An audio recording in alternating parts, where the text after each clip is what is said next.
Pesawat ini mampu membawa 37 ton, mendarat di landasan pendek dan tidak beraspal, mengangkut helikopter, kendaraan tempur, bahkan berubah menjadi SPBU terbang untuk pesawat tempur. Dan sekarang, pesawat ini bukan lagi sekadar impian Indonesia. 2 Airbus A400M milik TNI Angkatan Udara sudah berada di Indonesia. Pertanyaannya, sebenarnya sehebat apa pesawat ini? Mengapa Indonesia memilih A400M? Dan yang paling menarik, berapa sebenarnya harga satu pesawat ini? Berapa banyak bahan bakar yang dihabiskan sekali terbang? Dan sanggup membawa apa saja? Mampukah Indonesia suatu hari membuat pesawat angkut militer yang bahkan lebih besar dari A400M? Ayo kita cek. Latar belakang A400M, Warrior Technology. A400M Atlas adalah pesawat angkut militer berat buatan Airbus Defence and Space. Pesawat ini dirancang untuk menggabungkan dua kemampuan yang biasanya sulit disatukan, yaitu strategis dan taktis. Artinya, A400M bisa membawa muatan berat dalam penerbangan jarak jauh, tetapi tetap mampu masuk ke wilayah operasi menggunakan landasan pendek, bahkan landasan yang tidak beraspal. Program A400M diluncurkan pada Mei 2003 melalui kerjasama negara-negara Eropa. Pesawat pertamanya melakukan penerbangan perdana pada 11 Desember 2009 di Sevilla, Spanyol, yang juga menjadi lokasi final assembly. Jantung pesawat ini adalah 4 mesin turboprop Europrop TP400D6. Masing-masing menghasilkan sekitar 11.000 horsepower, sehingga totalnya adalah 44.000 horsepower. Kecepatan maksimumnya mencapai Mach 0,72 dengan ketinggian operasi maksimum sekitar 40.000 kaki. Dalam konfigurasi tertentu, jarak jelajahnya bisa mencapai 8.900 km. Namun semakin berat muatannya, semakin terbatas pula jarak yang dapat ditempuh. Kapan Indonesia membelinya? Indonesia resmi memesan 2 A400M pada 18 November 2021 dalam konfigurasi multi-role tanker and transport. Kontraknya efektif pada 2022 dan sudah termasuk dukungan pemeliharaan serta pelatihan. Indonesia juga menandatangani Letter of Intent untuk 4 pesawat tambahan. Jadi secara rencana jumlahnya bisa bertambah menjadi 6. Tetapi yang sudah dikontrak dan diterima sampai sekarang adalah 2 unit saja. Pesawat pertama tiba di Indonesia pada 3 November 2025. Pesawat kedua kemudian mendarat di Lanut Halim Perdana Kusuma pada 27 Maret 2026. Dengan masuknya A400M, Indonesia menjadi operator A400M ke-10 di dunia. Dan ternyata, kemampuan pesawat ini sudah mulai diuji di wilayah Indonesia. Pada 29 Juni 2026, A400M TNI Angkatan Udara untuk pertama kalinya mendarat di Lanut Raden Sajat, Natuna. Ini penting karena Indonesia adalah negara kepulauan dengan wilayah yang sangat luas. Kemampuan dan jarak terbang A400M. Untuk misi Indonesia, Airbus memberikan gambaran yang menarik. Dengan membawa sekitar 30 ton muatan, A400M dapat terbang sekitar 2.400 nautical miles atau sekitar 4.400 km. Menurut Airbus, jarak tersebut memungkinkan A400M menjangkau seluruh kepulauan Indonesia dari Jakarta dalam konteks misi tersebut. Jika muatannya dikurangi, jaraknya bisa semakin jauh. Sebaliknya, membawa muatan mendekati batas maksimum akan mengurangi jarak terbangnya. Jadi, A400M bukan sekedar pesawat pemindah barang, tetapi alat untuk mengirimkan pasukan, logistik, kendaraan, peralatan medis, dan bantuan kemanusiaan langsung ke wilayah yang membutuhkan. Seberapa besar yang bisa dibawa? Disinilah A400M mulai terlihat seperti raksasa.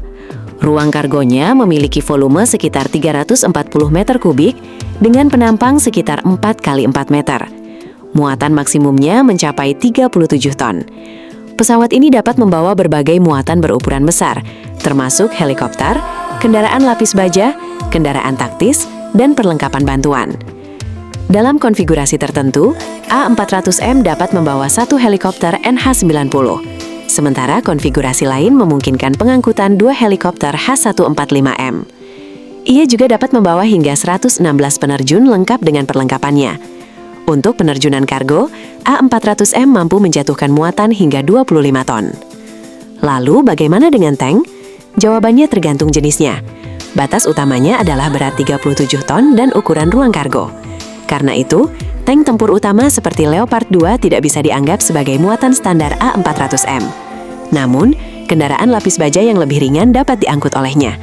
Jadi, kemampuan A400M lebih tepat dipahami sebagai pembawa kendaraan tempur dan peralatan berat, bukan pesawat khusus pengangkut semua jenis tank. A400M bisa berubah menjadi tanker. Ini yang membuat A400M sangat menarik. Pesawat ini tidak hanya membawa barang. Dengan sistem air-to-air refueling, A400M dapat berubah menjadi tanker udara. Dua pot pengisian bahan bakar di bawah sayap memungkinkan pesawat mengisi bahan bakar pesawat tempur maupun helikopter di udara. Airbus bahkan menyebut A400M dapat membawa hingga sekitar 50,8 ton bahan bakar untuk misi tanker, tanpa mengorbankan ruang kargo utamanya. Jadi, satu pesawat bisa menjalankan beberapa peran: angkutan berat, transport pasukan, medevac, bantuan kemanusiaan, dan tanker udara. Bahkan ada kemampuan yang sedang dikembangkan untuk Indonesia. Airbus dan Indonesia telah membahas kemungkinan penggunaan modular firefighting kit. Dengan perangkat tersebut, A400M dapat membawa dan menjatuhkan hingga 20.000 liter air atau retardan dalam satu kali pelepasan untuk membantu menghadapi kebakaran hutan. Berapa harga pesawat A400M Indonesia? Nah, ini bagian yang sering membuat orang salah memahami angka. Airbus tidak mempublikasikan harga satu airframe A400M Indonesia secara terpisah. Namun, laporan Aviation Week Defense Market Analyzer mencatat nilai program Indonesia sekitar 700 juta dolar AS untuk dua A400M. Jika dibagi rata, nilainya sekitar 350 juta dolar AS per pesawatnya. Tetapi sekali lagi, ini bukan berarti harga pesawat kosongnya adalah 350 juta dolar AS. Nilai kontrak mencakup program pengadaan dan dukungan terkait. Sementara Airbus sendiri menyebut kontrak Indonesia mencakup pemeliharaan dan pelatihan. Jadi, angka paling aman adalah nilai program sekitar 700 juta dolar AS untuk dua pesawat, atau rata-rata sekitar 350 juta dolar AS per unit secara sederhana.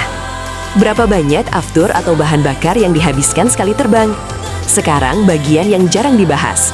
Konsumsi bahan bakar A400M tidak memiliki satu angka tetap karena dipengaruhi oleh muatan, ketinggian, kecepatan, cuaca, dan profil penerbangan.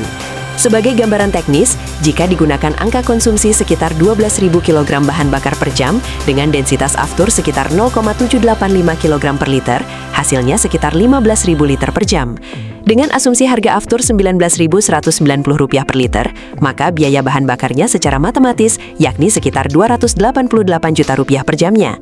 2 jam sekitar Rp576 juta dan 3 jam sekitar Rp864 juta. Kaget? Tentu kaget. Tetapi ini hanya perkiraan biaya bahan bakar, bukan biaya operasional totalnya. Biaya sebenarnya juga mencakup perawatan, suku cadang, awak, pelatihan, depresiasi, dan berbagai komponen lainnya. Karena itu, jangan menganggap bahwa Rp288 juta adalah biaya terbang 1 jam secara keseluruhan. Pertanyaan terakhir, bisakah Indonesia membuatnya? Sekarang kita sudah melihat gambaran lengkapnya. Indonesia memiliki 2 A400M. Pesawat ini membawa hingga 37 ton, memiliki ruang kargo 340 meter kubik, mampu membawa helikopter dan kendaraan lapis baja, mengangkut hingga 116 penerjun, beroperasi di landasan pendek dan tidak beraspal, menjangkau ribuan kilometer, serta dapat berubah menjadi tanker udara. Bahkan, satu platform dapat digunakan untuk transportasi militer, medevac, bantuan bencana, hingga pemadam kebakaran. Tapi, justru disinilah tantangan sebenarnya bagi Indonesia. Kita sudah memiliki pengalaman membangun pesawat melalui industri dirgantara nasional. Namun, membuat pesawat angkut sekelas A400M membutuhkan kemampuan yang jauh lebih kompleks. Mesin turboprop berdaya tinggi, struktur komposit, avionik modern, fly-by-wire, sistem kargo berat, kemampuan operasi taktis, hingga teknologi pengisian bahan bakar di udara. Membeli adalah satu hal, dan menguasai teknologinya adalah hal yang berbeda. Maka pertanyaan besarnya adalah, mampukah Indonesia suatu hari membuat pesawat angkut militer yang lebih besar, lebih canggih, dan benar-benar sesuai dengan kebutuhan era masa depan? Kalau jawabannya satu hari ya, Indonesia tidak lagi hanya menjadi pengguna teknologi pertahanan, namun menjadi pembuatnya. Dan mungkin pesawat raksasa yang hari ini kita lihat sebagai teknologi asing, suatu hari justru akan terbang membawa merah putih di langit dunia. Tergantung kita semua sebagai generasi bangsa. Mampukah menjadikan generasi-generasi Indonesia menjadi lebih baik atau sebaliknya? Jika ingin koreksi atau menambah, sampaikan pendapat kamu di kolom komentar. Semoga menghibur. Terima kasih telah menonton. Sampai jumpa di video selanjutnya.